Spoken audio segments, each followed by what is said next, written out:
Walking Dead Season 4 premiere, 30 Days Without an Accident. This episode I thought had a pretty interesting start to the season. With the end of last season adding, dozens of people, to the group.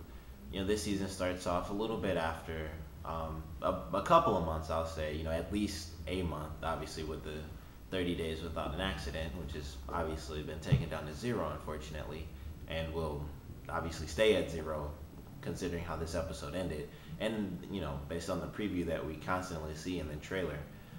But this episode I thought had a lot of cool little elements to it. It obviously carried a lot of stuff over from previous seasons. One of the biggest things I think being Carl's attitude kind of flipping from him being a normal kid to him sort of, he kind of seemed like a douche a little bit, like a little killer douche. And mostly in the scene he was talking to the kids because he was kind of ruining their fun, even though he had a really great point to it. You should name them and stuff. But the other girl had a really good point too. People kill people and they still have names. But they both had good points, and she wasn't seeing what he meant, and he was pretty much just living off the fact that his mom died, so he's kind of just turned everything off. But in this episode, it really did show that that's still how he feels. He named the animals, which was kind of funny, and his dad talks to him about that, and then he carries that over to the zombies. Although it makes a lot more sense in the zombie aspect, compared to pets. But they showed that a lot. They showed a bit of Tyrese, how he pretty much doesn't, he's kind of had enough. He hates, being at the fence, which I love how it skips some time. So he's in a relationship, and I thought that was kind of funny. And so he hated doing that at the fence. So he thought, I'll go out and do something different, change things up. And unfortunately, he picked a pretty bad day to switch things up and actually go out on a run.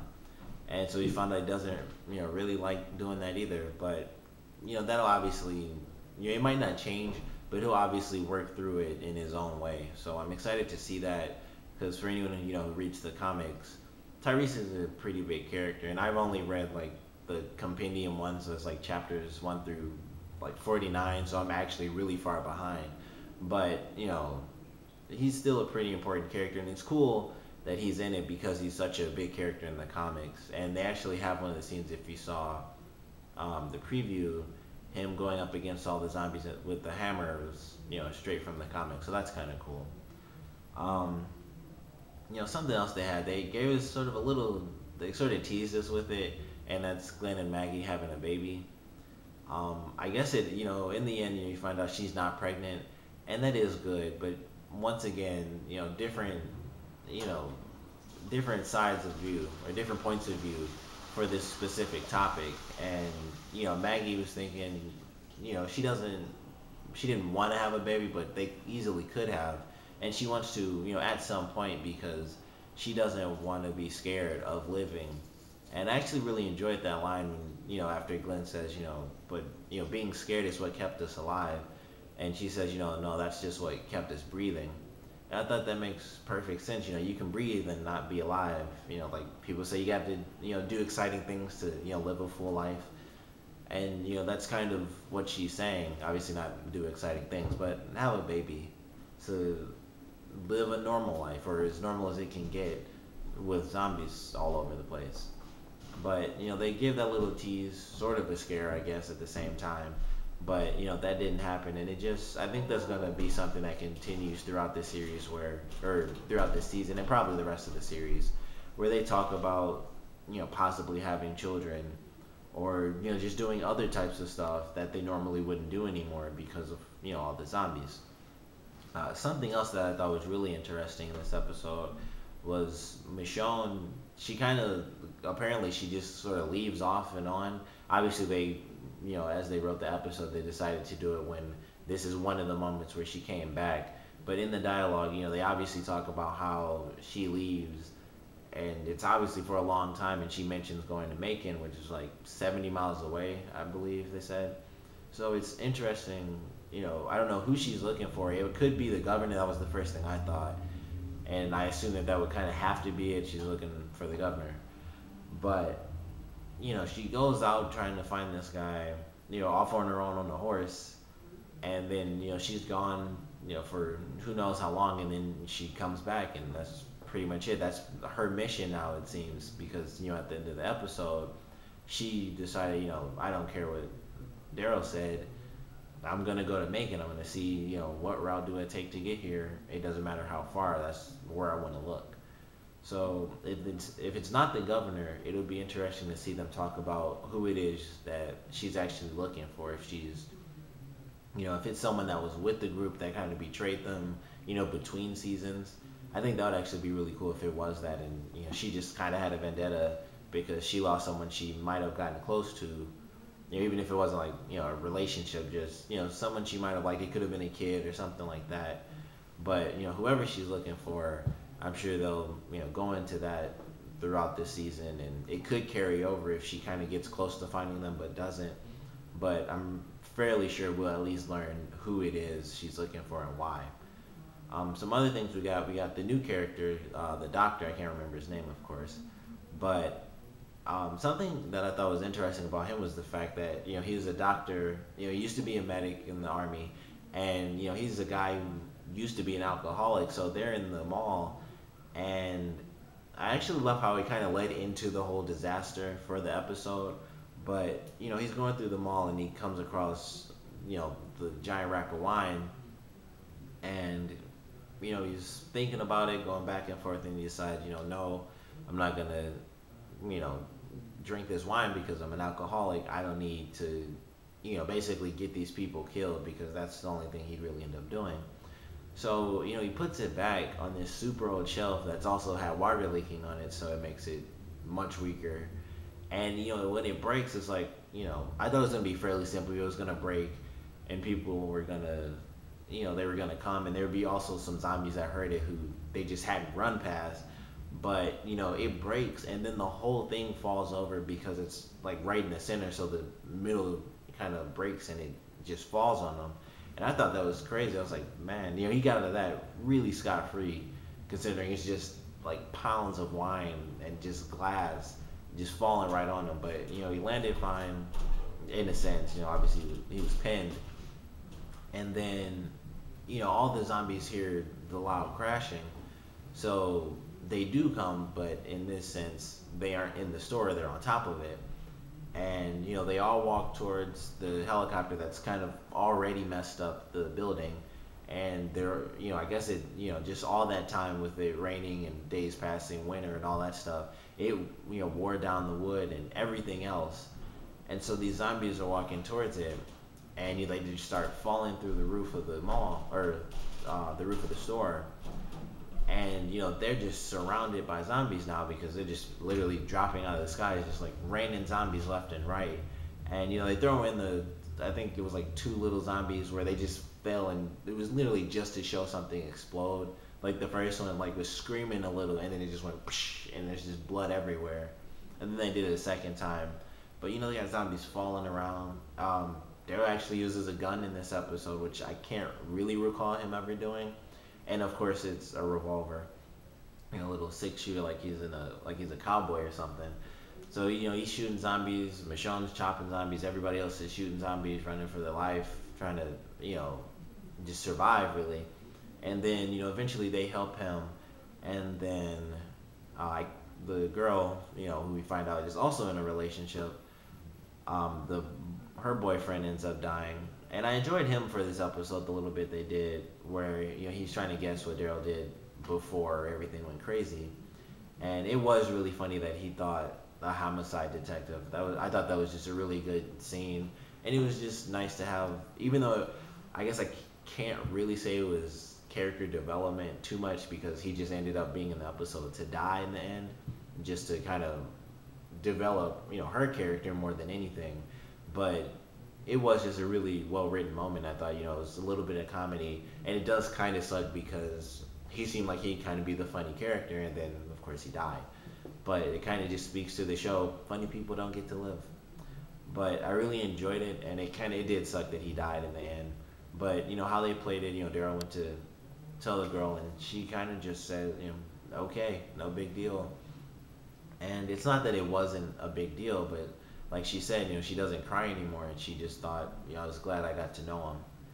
And it kind of sucks when things are just so bad. That's just how you have to react. You just have to keep a stone face. But she's learning throughout time. People die left and right. You have to just move on, because otherwise, you just be depressed, and a zombie will still eat you. So you just gotta live through it and be sad, but just kind of muscle through, I guess. But it was a really good episode, and then I think that was more the main story than anything. But the side story, I would consider being, obviously Rick out on his own, and something that was interesting, him not taking a gun when he goes out, I thought was just really crazy. And initially, I thought it was when, because in the opening scene, he's kind of, for some reason, digging the gun up. I don't know why that was the case, but for some reason, he was digging the gun up to get the bullets out. And I thought that's what, I want to say his name's Henry, but I know that's not right. But, he's telling him, like, take your gun when you go out. I thought that's what he meant at first. And, it was kind of like he was outside the main gate, so he was still technically by himself. But I could see that being a lot more dangerous, because it's the gate that's, outside the main gate, so it's not as well protected. But he meant, when he goes hunting, he never takes a gun, which is really insane. But when Rick goes out and he finds whatever that random thing was in the forest, which I still have no idea, it was like gray, and at first I was like, it might be like a pig, when they first, before they actually showed the other side, and I was like, okay, I don't know what the heck that is, but it could, I mean, technically, like, I think there are great pigs, I have no idea, but it just didn't look like a pig to me. But the main point of that was obviously that the woman came in who looked just like a zombie, because she had like the suit jacket on and the long hair, so she just seemed like a zombie. And of course, when Rick's walking away and the twig snaps, we find out that she's a woman. And Rick tries to help her out. You can come back with us, but obviously I have to meet your husband first. So he gets to know her. She says, I couldn't have done this if he hadn't done some of the things he'd done. And Rick asks her, trying to get a sense of the situation, who is this guy, who is she, what are some of the things that he really had to do in order for you two to survive. And I guess that tied into the three questions, how many people have you killed, how many walkers or zombies have you killed, and why. And I guess the why was for how many people have you killed. So he tries to get a sense of who they are, and she says, left people who really needed my help, which Rick obviously did do. Her husband, killed anything he needed to kill, killed other people that he needed to kill too. And they go through, they kind of get to know each other, and Rick trying to be a good leader and just a good human being, really, to just help someone who needs it. He talks about how we as people are still people, and we have to just help each other out, which applies now without zombies. But sometimes people live up to that, sometimes people don't.